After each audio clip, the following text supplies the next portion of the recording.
Ah, the age-old question, to trust or not to trust, that is the question. I have been reading the book, The Science of Trust, by legendary psychologist Dr. John Gottman.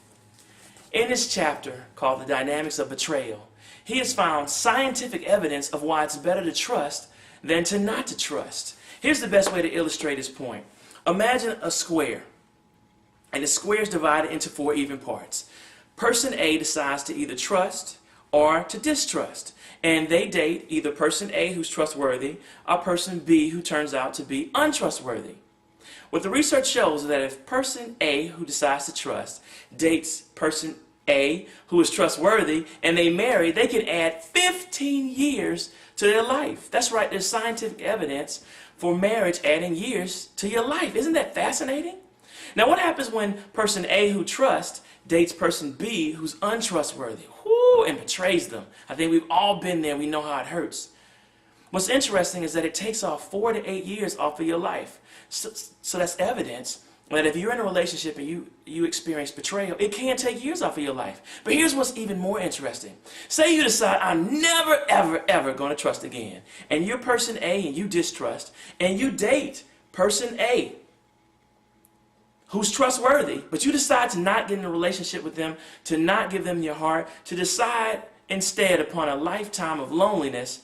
You actually take off 10 years off of your life. That's right. A lifetime of loneliness equates to 10 years being taken off your life. Now, if you notice anything, that's more time than actually being hurt or betrayed. So there's scientific evidence that it's better to trust and to be hurt than to never trust and decide to be lonely for the rest of your life. Now, if you want me to finish the square, what if you decide that if person A, who does not trust, dates person B, who's untrustworthy? That's great. That's called being discerning. That's deciding not to make the same mistakes. Once a bad guy, always a bad guy. You should be able to pick him out unless he's made some type of change. Once a bad girl, always a bad girl unless she's decided to make some change. Don't keep doing the same thing over again because you're used to it.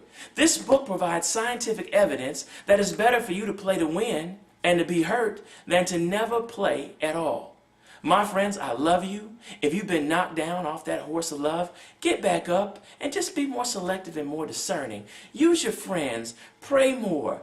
Date as friends more before you decide to jump into a relationship that's about lust and you don't have that basis of friendship. I love you, friends. Get back out there. It's better to trust than to distrust. Add 15 years to your life. I love you. I'm Dr. Tart. Take care. God bless. You can do it.